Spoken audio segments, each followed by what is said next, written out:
একজন চঞ্চল মানুষ তখনই একদম চুপ হয়ে যায় যখন কারো মুখের কথা তার বুকে আইসা লাগে। ওয়েলকাম ব্যাক, আশা করছি আপনারা সকলেই ভালো আছেন। তো আজকের ভিডিওতে দেখাবো যে একটি নর্মাল ভিডিও থেকে এই ধরনের কালার গ্রেডিং ভিডিও কিভাবে মেকিং করবেন। এর জন্য অবশ্যই সম্পূর্ণ টিউটোরিয়ালটি ফলো করবেন। তো এখান থেকে আমাদের সর্বপ্রথম যে কাজটি করতে হবে, আমাদের ফোন থেকে ক্যাপকাট অপশনটি ওপেন করে নিউ প্রজেক্ট অপশনে ক্লিক করব। এরপর আমরা এখান থেকে ভিডিওটিকে সিলেক্ট করে এখান থেকে অ্যাড অপশনে ক্লিক করব। এরপর এখান থেকে আমাদের নর্মাল ভিডিওটি এখানে দেখতে পারবেন। ওকে, এবং হচ্ছে আমরা ডিউরেশন যতটুকু রাখতে চাই ততটুকু রাখবো। রাখার পর টাইমেটিক্যাল পজিশনে রেখে স্প্লিট করে রাইট সাইড এক্স অংশ ডিলিট করে দিব। ওকে, তো এখন আমরা চলে যাবো হচ্ছে স্টার্টিং পয়েন্টে এবং এখান থেকে আমরা চলে যাবো অ্যাডজাস্টে। এরপর হচ্ছে এখানে আমরা যদি ভিডিওতে ব্রাইটনেস কম থাকে সেক্ষেত্রে একটু ব্রাইটনেস কমিয়ে দিবেন। এরপর আমরা রাইট সাইডে চলে যাবো, এখান থেকে শার্পেনটাকে আমরা কিছুটা বাড়িয়ে দিব 50-60 মতো। আমি এখানে 55 করে দিচ্ছি।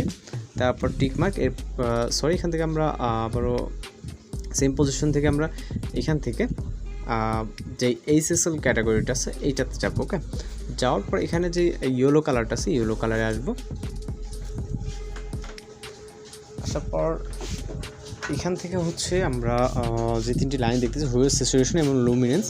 তো এখান থেকে আমরা সর্বপ্রথম যে হুয়েটাকে দেখতে পাচ্ছি এটাকে আমরা 60 থেকে 70 মতো প্লাস করে দিব। ওকে, এবং স্যাচুরেশনটাকে ঠিকভাবে আমরা এখান থেকে 20 অর্থাৎ 20 মধ্যে রাখবে এবং লুমিনেন্সটাকে আমরা কিছুটা মাইনাস করে দেবো। ওকে, সামান্য কিছুটা, এখান থেকে 10-9 মতো।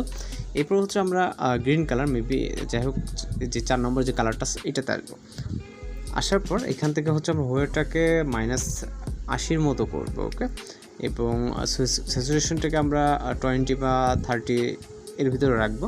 ওকে, এবং এখান থেকে টিকমার্কে ক্লিক করে আমরা রাইট সাইডে চলে যাবো। এখান থেকে পরে যে টুলসটা পাবো এখান থেকে হাইলাইটটাকে আমরা কিছুটা কমিয়ে দিব। ওকে, সামান্য পরিমাণ আপনার ভিডিও অনুযায়ী। এবং শ্যাডোটাকে আপনি আপনার মতো করে রাখবেন। এখান থেকে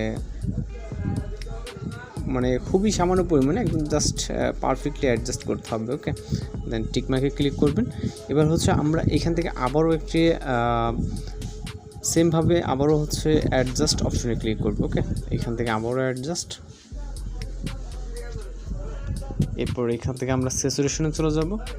স্যাচুরেশনটাকে আমরা কিছুটা বাড়িয়ে দেবো। এখানে বাড়িয়ে দিলে এখন দেখতে পারবেন আমাদের কিন্তু ভিডিও কালারটা অনেকটা চেঞ্জ হয়ে গেছে। ওকে, যেমনটা এটা আগে ছিল এখন হচ্ছে বর্তমান। তো এখন আপনারা দেখতে পাচ্ছেন এখানে কিন্তু ভিডিওটা অনেকটা চেঞ্জেস চলে আসছে। আমরা যদি এখান থেকে আপনাদেরকে দেখাইতে চাই, ওকে, এটা হচ্ছে আগের কালার এবং এটা হচ্ছে বর্তমান কালার। ওকে,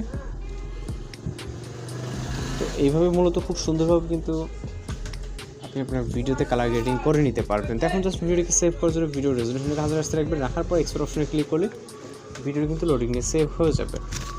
তো এই বিষয়ে যদি কোথাও কোনো কিছু জানা থাকে অবশ্যই কিন্তু কমেন্ট বক্সে জানাতে পারেন। আশা করি খুব সুন্দরভাবে এই ধরনের ভিডিওগুলো খুব সহজে এডিটিং করে নিতে পারবেন। তো দেখা হচ্ছে পরবর্তী কোনো ভিডিওতে। ভালো থাকবেন, সুস্থ থাকবেন।